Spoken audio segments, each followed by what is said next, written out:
Hello à tous, bienvenue dans la rediffusion de la live Twitch. Cette vidéo vous expliquera comment monter une patte de boutonnage à même avec un pied de colle et un tombant de colle. Pour la petite histoire, avec la team couture sur Twitch, nous avons organisé un relais couture qui expliquait chaque étape du tracé à la couture de la réalisation d'une robe. J'ai expliqué les points techniques et erreur de débutante, je n'ai pas sauvegardé ma vidéo. Du coup, j'ai décidé de faire ce chemisier à partir de 2 patrons de la coupe d'or pour réexpliquer les points qui n'avaient pas été sauvegardés dans la vidéo du relais couture, c'est-à-dire la patte de boutonnage et le col, et j'ai décidé d'ajouter un tombant de colle à ces explications. Si vous voulez revoir les vidéos de la team couture, je vous mets toutes leurs vidéos dans la barre d'infos. Dites-moi en commentaire si vous aviez suivi ce relais couture sur Twitch. C'est parti! Hello!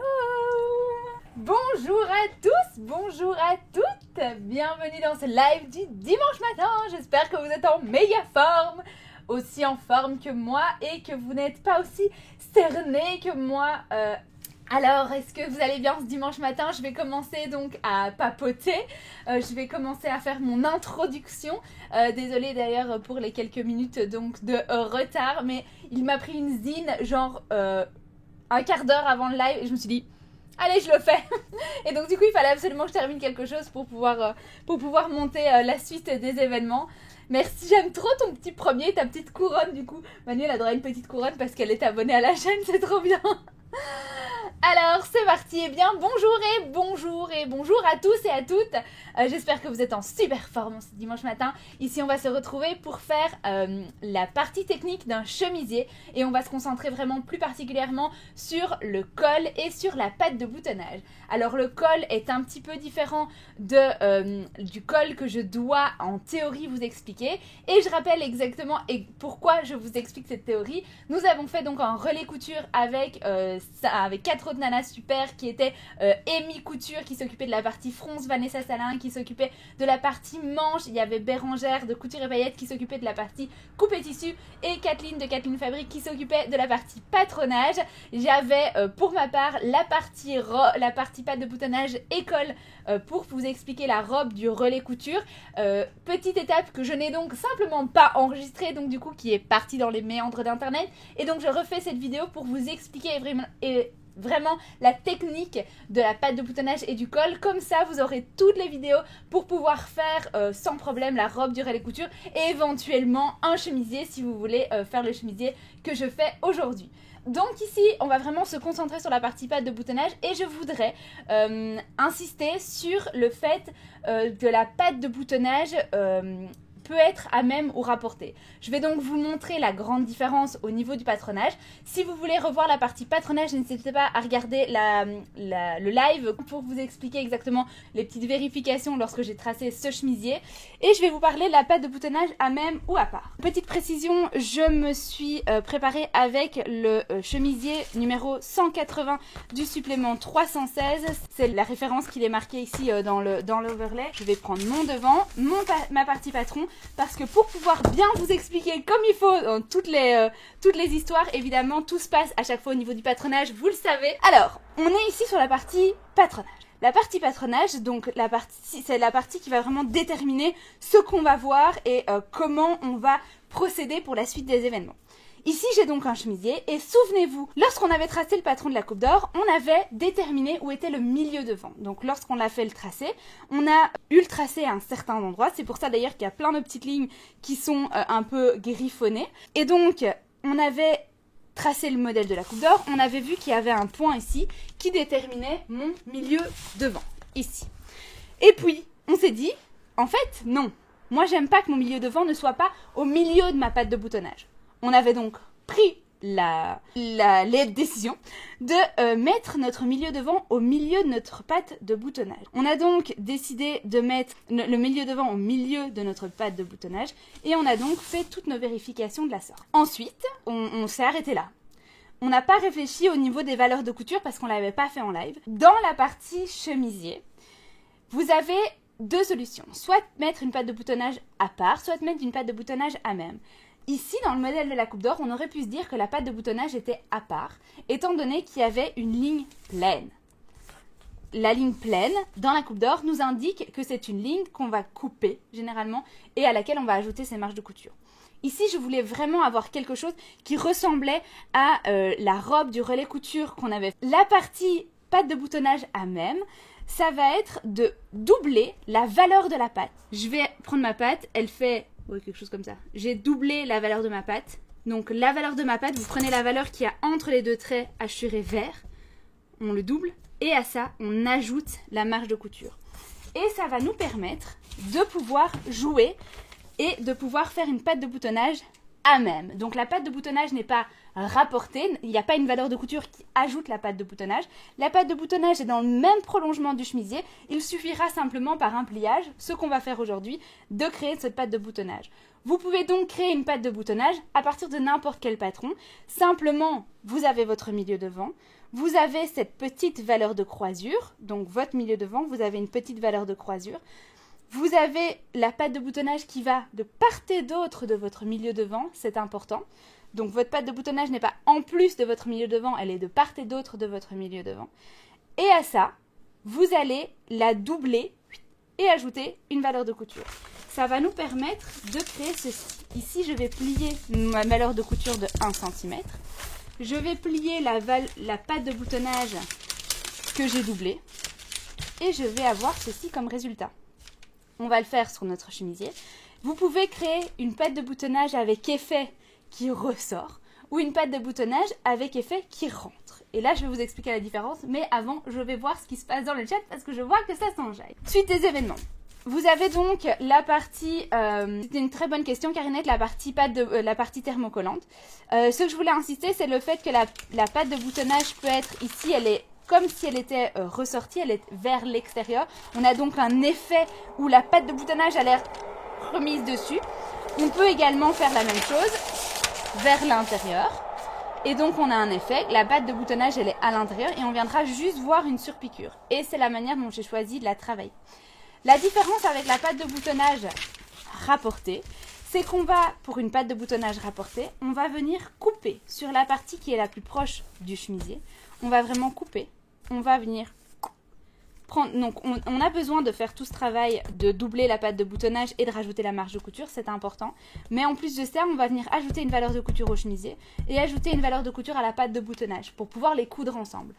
Ça donne un effet d'avoir vraiment une pâte de boutonnage qui vient comme ceci sur le chemisier, donc vraiment en plus, c'est l'effet que ça donne. Ça donne un effet un peu plus... la pâte de boutonnage est un peu plus marquée encore. Ce que je n'aimais pas ici, et c'est pourquoi je n'ai pas choisi cette version, c'est qu'il y avait beaucoup de valeur de couture, et donc du coup, ça allait grossir un petit peu le chemisier. Je trouve que la matière du chemisier, étant en coton simple, ça ne s'y prêtait pas franchement. Alors, pour la partie thermocollante, c'était une très bonne question, Karinette. La partie thermocollante, vous allez pouvoir faire deux solutions. Quand vous avez votre pâte de boutonnage à part, vous avez besoin de thermocoller toute la partie pâte de boutonnage. Vous pouvez thermocoller toute la partie pâte de boutonnage, vous n'êtes pas obligé. En fait, le thermocollant, ça va toujours être en fonction de votre tissu. Ici, dans ce cas-ci, j'ai un coton GOT, c'est un coton relativement souple, pas trop épais, pas trop léger. Je ne sais plus au niveau des grammages, j'irai regarder après. J'ai choisi de travailler avec une viseline type H200, donc moi j'adore travailler avec cette viseline pour tout ce qui est habillement. Ça ressemble à ceci. C'est une non tissée. Je l'aime beaucoup. Et pour la partie pâte de boutonnage à même, donc qui est ici sur le chemisier, j'ai choisi d'entoiler simplement la partie la plus collée vers le chemisier. Je regarde ce qui se passe dans le chat. Je fais une pâte de boutonnage d'une couleur différente. Ah oui, ça c'est top. C'est vrai que j'ai pas insisté sur cette partie-là. Mais le fait qu'on met une pâte de boutonnage rapportée, c'est une super astuce pour mettre une pâte de boutonnage d'une couleur différente. Effectivement, c'est très bien. Alors ici, on est donc sur le chemisier. On voit que j'ai ma partie pince qui est dessinée juste ici. Et donc du coup, c'est bien l'envers de mon vêtement. Et sur l'envers de mon vêtement, j'ai décidé d'entoiler juste ma partie verte. Je viens replier 1 cm de marge de couture et là je vais faire un petit zoom. Et donc du coup on a ici 1 cm de marge de couture que je replie, que j'ai repassé au fer. Et ensuite je vais faire comme ceci. Et je vais venir repasser comme ça. Et là, je suis donc sur l'envers de mon vêtement. Et sur l'endroit de mon vêtement, je vais simplement avoir une surpiqûre. Je peux tout à fait le travailler dans ce sens-là et définir que ça, c'est mon endroit de tissu si j'ai envie d'avoir cet effet qui revient. un petit peu. Voilà, c'est à moi de choisir quel effet je veux. On pourrait également se dire que la partie entoilée, je peux la mettre ici. Et en fait, je me dis que j'aurais peut-être dû, dans le sens où j'aime que la partie qui ne soit pas entoilée soit la partie qui soit à l'extérieur. Vous voyez ici, c'est la partie non entoilée qui est à l'extérieur. J'aurai donc ma partie entoilée qui sera directement visible. Et ça, j'aime un peu moins. Alors, si tu la rapportes, il faut entoiler toute la pâte. Alors non, tu peux entoiler juste la moitié. Et moi, je préfère généralement faire toute la moitié. Alors, ne faites pas de commentaires sur ma manicure. On a testé un truc, c'est hyper moche. J'ai eu que des commentaires négatifs qui me disaient... alors, j'ai Chérie qui m'a dit, on dirait que t'as rongé tes doigts et que t'as des petits moignons. Mon papa qui m'a demandé si j'avais une maladie de doigts. Ma soeur qui m'a dit qu'on dirait que j'étais morte. J'ai une copine qui m'a dit, on dirait des petits radis. Ma maman m'a demandé si j'avais des ongles de morte. Donc du coup, voilà, ma manicure n'est pas extraordinaire. On a voulu tester un truc, c'est un échec. Donc voilà, vous pouvez vous lâcher dans les commentaires. Mais sachez que on va pas rester là-dessus. Aujourd'hui, on va se concentrer sur la pâte de boutonnage, d'accord? Pour la partie du chemisier, j'ai décidé de partir sur un empiècement. Et l'empiècement, j'ai mis l'empiècement non entoilé ici au-dessus. Ici, j'ai un tissu de toute façon qui est le même de l'endroit ou de l'envers. Donc, je vais donc parler de cette partie pâte de boutonnage. Je vais reprendre celle que j'étais. Et c'est un live couture, pas manicure. Oui, tout à fait. On a donc ici plié 1 cm de marge de couture que j'ai replié et préparé au fer à repasser. Et je vais maintenant reprendre mon fer à repasser et me baser sur cette base de thermocollant pour pouvoir faire mon beau repli et avoir quelque chose comme ceci. Et également avoir quelque chose de bien parallèle. Il est important que lorsque je fasse ma petite piqûre ici, ce soit vraiment bien parallèle avec mon pli. Donc on va s'atteler à faire quelque chose de joli. Alors quand on met un empiècement, il faut toujours l'entoiler chemise ou blouse. Oui, au moins un demi. C'est la théorie qui veut ça. Je crois que c'est ma meilleure réponse en théorie. Oui. Je vais faire en sorte également de ne pas avoir ma pâte qui est vraiment pile poil sur mon entoilage. Je ne sais pas si vous voyez, je voudrais vraiment... Je veux pas du tout qu'on voit mon entoilage, donc je viens limite tirer pour avoir un petit millimètre en plus. Et vous voyez, quand je repasse, eh bien, on ne voit plus du tout. Et maintenant, il va être important que lorsque je pique, on ne voit toujours pas mon entoilage. Et donc, quand je vais venir faire mon point de piqûre, qui pourrait éventuellement être dans un fil d'autres couleurs, quand je regarde par là, je veux pas voir mon entoilage. Je viens donc vraiment rouler encore un petit peu avec mes petits doigts. Alors, c'est très bien, vous me direz, mais vous savez que parfois en live, j'aime travailler qu'avec un demi-corps. Mais ici, si je veux pouvoir monter mon col, je suis obligée de travailler les deux côtés. Ben, du coup, il faut absolument faire toute la pâte de boutonnage pour que ce soit bien fait. Voilà, donc là, je replie et je repasse vraiment mon centimètre de marge de couture. Et je viens repasser, encore une fois. Je me tâte à faire une surpiqûre d'une autre couleur, mais très honnêtement, I'm afraid. J'ai peur de moi et de ma manière d'être réveillée un dimanche matin. Parce que si je suis arrivée un peu en retard sur le live ce matin, c'est pour la simple et bonne raison que j'ai coupé dans mon chemisier. Oui, j'ai coupé dans mon chemisier. J'ai préparé mon empiècement dans le dos, j'ai cranté, et j'ai cranté trop loin. J'ai cranté dans ma piqûre, ça a fait un énorme trou, c'était merveilleux. Donc là, vous avez vu comment je prépare ma pâte de boutonnage. Et maintenant, il va falloir que je me concentre. Ici, je suis à 3 cm. Je vais épingler. Je vais venir coudre du côté de la pâte. Je continue à regarder par là pour être sûre qu'on ne voit rien. Alors, c'est épinglé des deux côtés, c'est épinglé là, c'est épinglé là. Et je vérifie maintenant que c'est bien symétrique des deux côtés. C'est donc ici, parfait. Et je verrai en fait une fois sur moi si je préfère ce côté-là ou sur l'autre côté. Aïe, l'autre côté pas être tiré avec les épingles. Et là, ici, voilà. Et déjà rien que comme ça, vous préférez la partie ici où vous avez le rebord ou vous préférez la partie plus lisse. Il faut imaginer aussi que ça viendra faire hop, comme ça, hein, ça viendra l'un sur l'autre. Ça, ce sera l'effet du chemisier. On va partir sur la partie couture et on viendra sur la partie pince après. Changement de scène. Par rapport au tissu, je voulais parler tout à l'heure du grammage. On est sur 135 grammes par mètre carré sur le grammage de la popeline. Pas trop lourd, c'est donc pas trop fin. C'est plus facile à coudre avec le rebord sur le dessus. Tout à fait. Je vais maintenant vous passer sur la partie machine à coudre. Si je me mets à 3, j'ai donc ma ligne de mon pied de biche qui est vraiment tip top ici, c'est très bien. Mais moi ce que je veux, c'est piquer juste ici. Alors si vous avez la possibilité de déplacer votre aiguille vers l'intérieur, faites-le. Pour ma part, je n'ai la possibilité que de déplacer mon aiguille dans l'autre sens. Si vous regardez mon déplacement d'aiguille, hop, elle va se déplacer dans l'autre sens. Ce qui, du coup, ne m'aide pas du tout. Alors, j'ai deux solutions. Soit je vais placer mon pied de biche de la sorte, en mettant le bord de mon tissu sur le bord de mon pied de biche ici. Et donc, mon centre de pied de biche est juste ici. Et donc, je vais bien placer, je vais bien coudre de la sorte. J'ai une autre solution, c'est de partir carrément de l'autre côté. Alors mes épingles seront donc mal mises.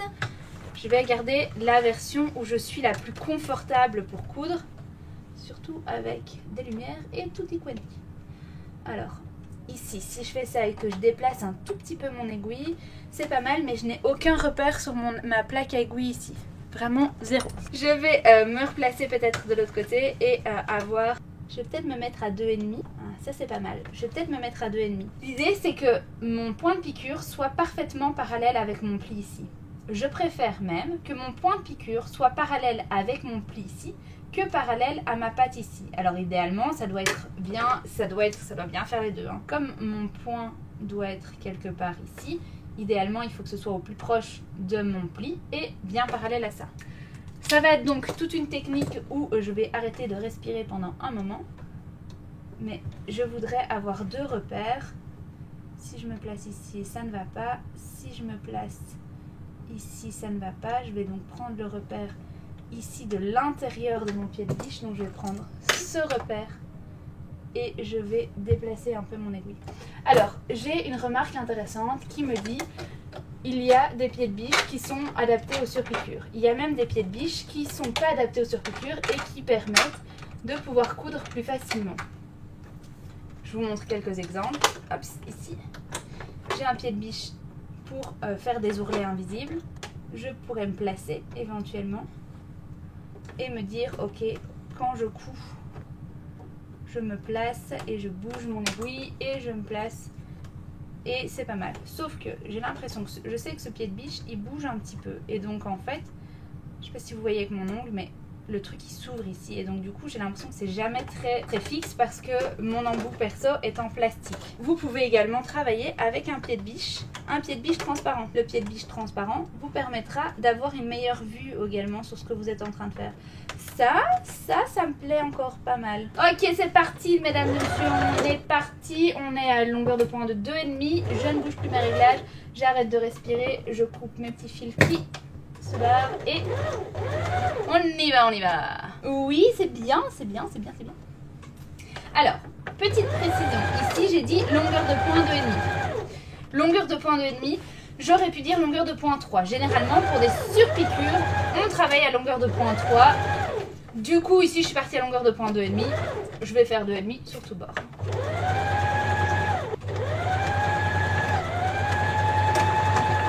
Patte de boutonnage. It's done. Alors, vérifions. Ouais, là, on voit un tout petit peu mon blanc de mon... Là, on voit pas, c'est bien. Mon entoilage. Je veux pas qu'on le voit. Ouais, ça va encore. Ça va. Ok, patte de boutonnage ici, c'est bon. Alors, je ne bouge pas mes réglages. Hein. Là, je ne bouge à rien dans mes réglages parce que je dois faire exactement the same. Ici. Vous voyez ce que je fais? Je me replace hein, pour vraiment qu'on ne voit pas mon entoilage qui est vraiment juste ici. Alors, juste après ceci. Je disais donc qu'on va s'atteler à la préparation du col. Mais d'abord, vérifions qu'on ne voit pas trop mon entoilage et c'est pas mal du tout. Ok, on va passer à la préparation du col dans 3, 2, 1. Voilà. Alors, la question maintenant, ça va être de savoir si je veux la pâte de boutonnage à l'intérieur ou à l'extérieur. Oui, n'oubliez pas que chez Makery, vous avez 10% avec le code soit de Betty 10. Hein.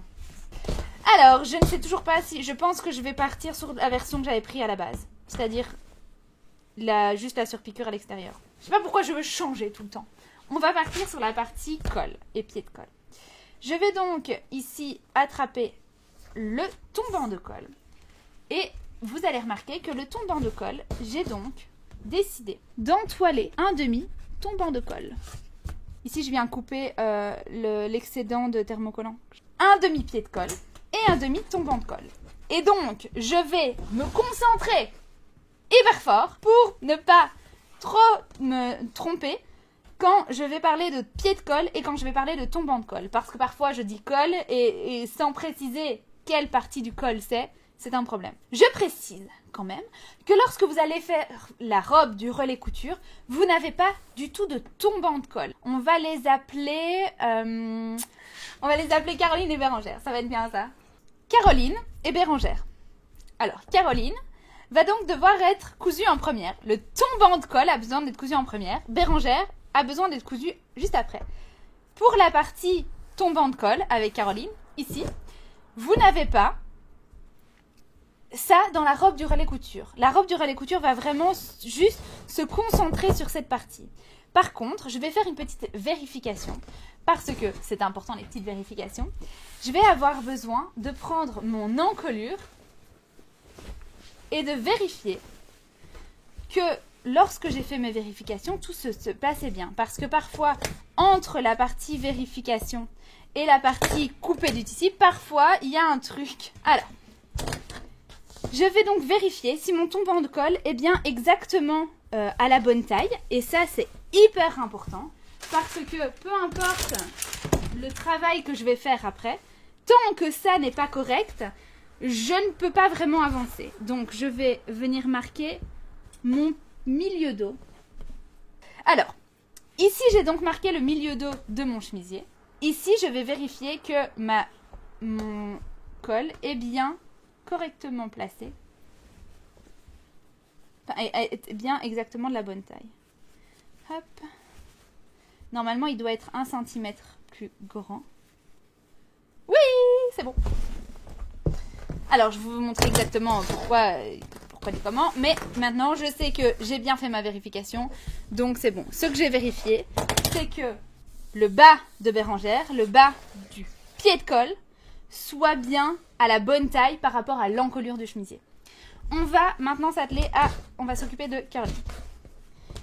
Ici, on va les mettre endroit sur endroit. Donc, je m'occupe de Caroline et je vais donc coudre Caroline sur les côtés et sur le haut. Je vais coudre le tombant de colle sur les côtés et sur le haut. Je ne vais pas coudre le bas du tombant de colle. Important. Very important. Tu as thermocollé l'empiècement d'eau? Oui, un des deux. Ah, merci Amy d'être abonnée aussi, mais c'est trop bien. Du coup, ça veut dire que vous soutenez la chaîne et ça veut dire que vous avez droit à des gifs en plus, je pense. À des trucs en plus quand vous vous abonnez. Notamment, c'est d'énormes cœurs que Amy me donne. T'auras un peu de sous. Oh, c'est trop cool. Hein. Ça me fait trop plaisir. Parce que c'est vrai que je vais devoir diminuer les lives pour continuer à travailler. Hein, parce que quand... Ben, du coup, vous êtes indépendante. Quand vous faites des choses gratuitement, et ben, du coup, vous n'avez pas de sous. C'est la vie. J'ai donc entoilé un demi tombant de colle, un demi Caroline. Et donc, du coup, je vais donc le coudre sur les côtés, sur le haut et sur l'autre côté. Je les épingle et je vais venir le coudre. Je m'attellerai ensuite à Bérangère. Et donc, ici, Bérangère, je n'y touche pas encore. Parce que je vais venir glisser le tombant de colle dans le pied de colle. Et je vais passer à la machine à coudre. C'était une très mauvaise idée de donner des prénoms. Oubliez l'histoire des prénoms, je vais pas de tombant de colle et de pied de colle et on va s'arrêter là. Du coup, alors, je vais ici coudre le tout à 1 cm et je vais venir le coudre à 1 cm du bord. Et je vais faire attention à bien remettre mon aiguille au niveau du milieu. Là, elle était un peu décalée. Donc là, je peux remettre mes réglages à 0 et les mettre bien me mettre au centre. Comme ça, lorsque je me mets sur le bord de mon 1 cm, je viendrai coudre donc vraiment bien à 1 cm. Alors, je couds et je fais attention là où je m'arrête. Je ne vais pas coudre jusqu'au bout, je laisse mon aiguille enfoncée, je lève mon pied de biche. Je pourrais faire peut-être un petit point en plus. Hop, et voilà.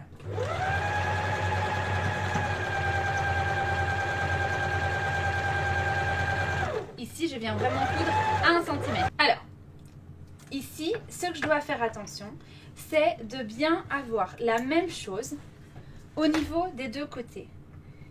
Il est important que si je fasse une pointe ici, je dois faire la même pointe de l'autre côté, au même angle en fait.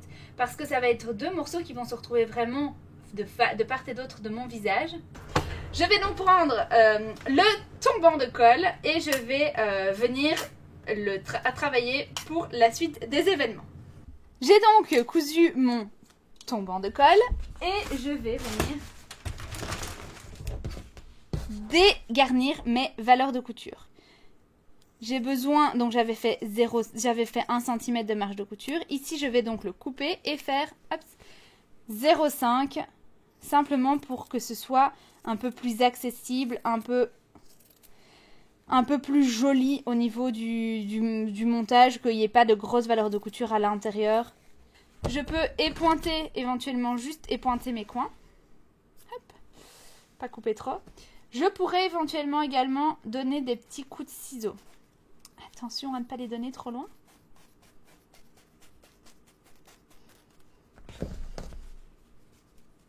Ok. Alors, et maintenant je vais prendre mon fer à repasser. Ça fait du bien de rire, d'apprendre en même temps. Merci Véro. Et voilà. Et maintenant, c'est le moment de repasser notre tombant de colle. Ce que je vais faire pour le surpiquer, et là je vais faire un méga zoom sur ce qu'on va faire. D'ailleurs, vous n'avez plus besoin de ma tête. Ici, je vais venir sortir en fait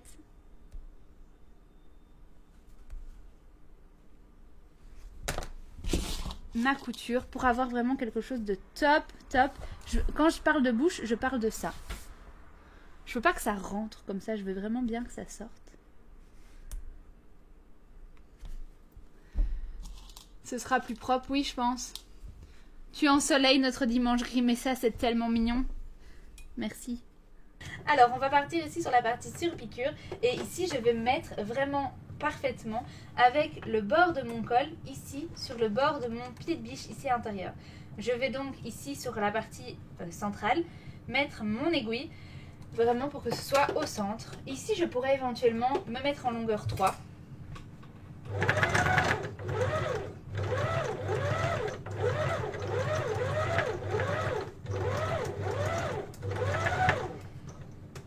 C'est bien. C'est bien, ma fille. Et voilà. C'est pas grave. Et donc voilà, on a donc notre col qui est surpiqué. Bonjour à tous ceux qui arrivent maintenant, qui nous font coucou. Ça fait 1h10 qu'on est en live et on est en train de parler de la partie col. Ce que vous avez raté la partie patte de boutonnage et vous avez raté des blagues malaisantes. Du coup, on va partir à la suite de la partie de la partie colle et je vais vous mettre sur la table. Hop, petit coup de repassage. Ça patine toujours dans le coin quand je fais la surpiqûre. Lève ton pied de biche, regarde comment j'ai fait. J'ai levé mon pied de biche, j'ai essayé de faire aller l'histoire. Et c'est bien, c'est très bien. On va partir sur la partie pied de colle. J'ai donc la partie entoilage qui est d'un côté ou de l'autre. Ici, je n'insiste pas trop sur quelle partie va être où pour l'instant. Je vais simplement expliquer comment intégrer notre tombant de colle avec notre pied de colle et ensuite comment faire la suite. J'insisterai ensuite sur la partie entoilage. Je vais juste ici marquer la moitié de mon col qui va m'indiquer où est mon milieu dos. Et ça va être important également ici. On a le pied de colle qui est juste là. on a le tombant de colle qui est juste là. Vous vous souvenez, le tombant de colle, il est fait, il est repassé, il est machin tout. Il est cousu sur les côtés et sur le haut. Je vais donc maintenant mettre la partie non cousue sur la partie du haut du pied de colle. La partie du bas du pied de colle ne va pas être cousue, encore une fois. C'est la partie du haut du pied de colle qui va être cousue. Je vais donc mettre mon tombant de colle dans mon pied de colle. Milieu sur milieu. Et je vais venir prendre l'autre partie et me mettre comme ceci. On va donc prendre un sandwich, mon tombant de colle dans mon pied de colle. Je vais donc ensuite coudre sur le côté, sur le haut, sur l'autre côté. Pour savoir, par contre, sur la partie, quelle va être la partie entoilée, non entoilée. Là, je vais mettre le chemisier sur moi et je vais vous parler de ces parties entoilées, non entoilées. J'ai donc ici un empiècement de chemisier avec la partie entoilée et la partie non entoilée. La partie entoilée viendra contre moi. C'est une première chose. Et sachez que la partie entoilée vient très souvent contre moi. La partie entoilée vient donc contre moi. Donc là, le chemisier, le pied de colle du chemisier, aura donc la partie entoilée contre moi. Comme ça. Et donc, dans l'ordre des choses, je place ma partie non entoilée de mon pied de colle. Je prends ma partie tombant de colle. Je viens mettre la partie entoilée de mon tombant de colle sur la partie non entoilée de mon pied de colle. Comme ceci. Je prends ensuite ma partie entoilée de mon pied de colle et je viens recouvrir le tout. Je prends donc mon tombant de colle en sandwich dans mon pied de colle. Je commence par mettre milieu dos sur milieu dos. Il est impératif que mon tombant de colle arrive du même côté, des deux côtés. C'est-à-dire que ici, si mon tombant de colle arrive d'un côté à 2 cm de mon pied de colle, il ne faut pas que ce soit décalé ici. Pour la partie montage sur le vêtement, ça va être aussi intéressant dans le sens où c'est exactement la même réflexion en partant à chaque fois toujours bien du milieu dos. Tu ne plies pas ton pied de colle au fer avant d'assembler pour faciliter la couture à la main après. Je pourrais. J'ai pour habitude de le faire après. Mais ça peut être une très bonne solution. Je vais donc assembler le tout et vous voyez bien que j'ai mes deux pieds de colle qui sont l'un sur l'autre, endroit sur endroit, et mon tombant de colle est donc inséré entre les deux en sandwich. On va partir sur la partie couture et ensuite je montre comment les monter sur le vêtement. 1 cm, c'est parti. Et bien faire attention si j'ai un joli arrondi ici. Qu'il soit bien le même de l'autre côté.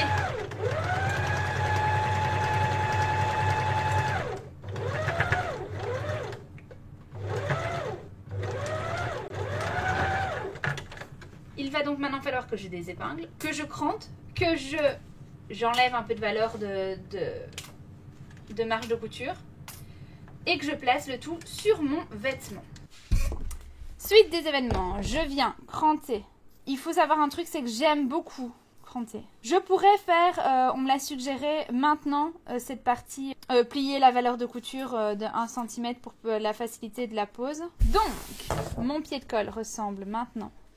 Roulement de tambour à ceci.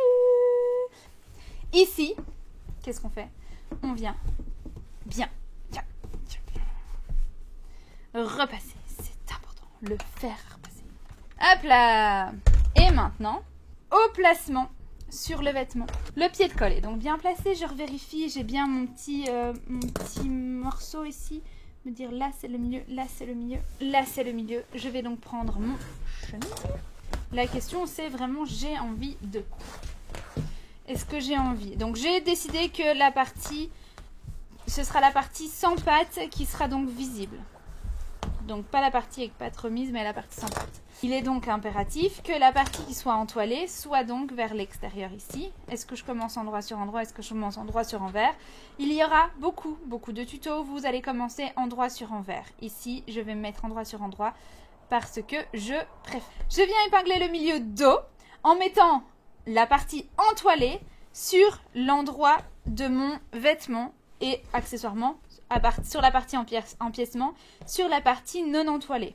la partie entoilée du col sur la partie non entoilée de l'empiècement, donc sur l'endroit, endroit sur endroit. Je mets une épingle au niveau du milieu dos et je vais surtout mettre une épingle ici à la fin. Il faut que la partie patte soit vraiment bien dans le prolongement de la partie pied de colle. Et pour ça, j'ai tenté quelque chose et c'était pas une bonne idée. Je pense que j'aurais été plus confortable. Je vais donc rectifier. Et lorsque je viens coudre le pied de colle, je suis plus confortable si je m'arrête à 1 cm avant la fin. Je l'avais fait pour le relais et vous allez voir que je suis quand même beaucoup plus confortable pour le faire. Donc je viens découdre 1 cm à la fin. Et parce que coudre des coudes, c'est toujours travailler, ce n'est pas grave si on change d'avis en cours de route. Pour la partie du col, je continue et donc je vais m'arrêter à 1 cm du début à la fin.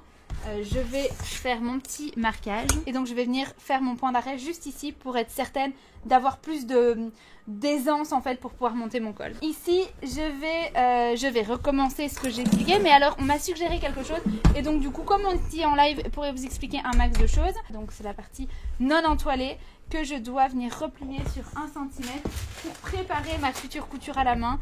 Je ne sais plus qui me l'a dit, mais c'est une très bonne idée. Et je vais donc le faire, étant donné qu'on est sur une partie tombant de colle et pied de colle. Autant le faire à fond les ballons. Et je viens plier 1 cm. C'est la partie qui ne sera pas la première partie cousue, c'est la deuxième partie qui viendra se coudre, que je prépare de la sorte. Et voilà, comme ça, c'est bien plié. Alors, ici, mon futur col est bien prêt. Je reprends mon chemisier, je retravaille sur l'endroit. On est donc bien sur l'endroit. La partie non entoilée, on va le voir, je vais l'ouvrir ici. La partie entoilée, la partie non entoilée. Je mets la partie entoilée sur la partie non entoilée. Je me mets bien bord à bord, milieu dos sur milieu dos. Et je vais bien venir coudre et assembler toutes les couches. Toutes les couches, sauf la partie de mon pied de colle qui est encore tout seul et que je viens de replier. Je commence par le début et je vais aller jusque la fin. Et là, vous allez voir que j'ai beaucoup plus d'aisance. Je vous montre. J'ai beaucoup plus d'aisance ici à me mettre bord à bord avec mon bord de patte de boutonnage bien au bord de mon tissu. Beaucoup plus aisé que tantôt quand j'avais tout plié et que je ne m'étais pas arrêtée à 1 cm. Donc voilà la raison pour laquelle il faut bien travailler. Cette version-ci, cette explication de la pose du col avec pied de colle et tombant de colle, sachez que lorsque vous avez juste un pied de colle, c'est exactement la même chose. On va venir coudre donc ici à 1 cm et notre col sera bientôt placé sur notre chemisier. J'ai trop hâte! Faites attention ici à bien avoir vos pattes de boutonnage et votre fin de pied de colle qui soit vraiment bien dans le même prolongement. On est ici sur 1 cm de marge de couture toujours. Je sens des épaisseurs avec mes doigts, alors je fais attention à ce que je fais. On a donc notre pied de colle qui est bien posé pour une première. Je pourrais éventuellement dégarnir un tout petit peu ma valeur de couture. Ici, je vais simplement vous expliquer comment faire la suite et la fin de cette aventure de colle. Je suis ici sur l'envers de mon vêtement. Je vais tirer sur le tout et je vais venir recouvrir mon vêtement avec mon pied de colle et je vais faire la partie double épinglage. Je vous en avais parlé lors du relais couture si vous avez suivi un petit peu cette étape. La partie double épinglage, je l'aime beaucoup. Ici, je viens épingler une première fois sans trop me préoccuper de la vie, de ce qui se passe de l'autre côté. Je viens simplement bien étirer, recouvrir la marge de couture. Et merci pour ceux qui nous suivent ici, qui viennent d'arriver. Donc là, c'est la partie où j'épingle et je suis bien sur l'envers. Alors j'aurais pu choisir, pour plus de facilité, quelque chose qui ne soit pas entièrement rose. Mais voilà, j'avais envie d'un chemisier rose. Et donc ça, c'est la première partie. Donc j'ai donc épinglé une première partie. Et maintenant, j'ai épinglé, donc je suis sur l'envers de mon vêtement. Je vais venir me remettre sur l'endroit de mon vêtement. Et je vais venir attraper ma petite épingle qui est sur l'envers et venir coudre et épingler sur l'endroit. L'idée ici est de venir attraper, en fait, à chaque fois avec nos doigts, ce qui se passe par derrière, épingler sur l'endroit, en faisant attention que sur l'envers, ce soit bien attrapé. Et ça, le fait d'avoir repassé avant, c'est bien plus précis. Et défaire la partie double épinglage, c'est également plus précis. Alors, si vous souhaitez fermer votre col à la main franchement bravo, c'est effectivement très propre. Pour ma part, je suis sur une pièce où je travaille sur beaucoup de surpiqûres, donc j'ai la surpiqûre du col, j'ai la surpiqûre ici, donc je vais surpiquer le tout pour continuer avec mon effet surpiqûre. Et je fais en fait ce mouvement de double épinglage pour avoir quelque chose de précis et de ne jamais venir, en fait, quand je vais venir faire ma surpiqûre, être hors de mon col, ne pas avoir donc le col qui est bien attrapé. Il est important que le col soit vraiment bien attrapé.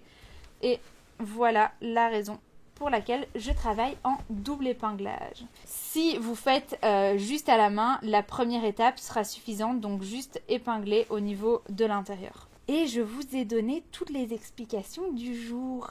J'ai vraiment hâte de le terminer, j'avoue que je suis assez impatiente. Le tombant de col est vraiment grand. Il est vraiment grand, mais en fait c'est super beau, j'aime trop. Voilà le résultat en partie de ce qu'on a travaillé. Merci d'avoir été là, un énorme merci. Merci pour vos abonnements, merci de vous être abonnés à la chaîne. Merci de me soutenir sur cette incroyable aventure qu'est la vie d'indépendante et la vie des live couture. Merci 1000 fois, je vous adore très fort, je vous fais des énormes bisous. À bientôt. La partie 3 est terminée. Pour revoir la partie tracé du patron et vérification et modification patronage, rendez-vous dans les 2 premières parties, les 2 premières vidéos. Je vous retrouve très vite pour de prochains lives Twitch. À très bientôt. Bisous.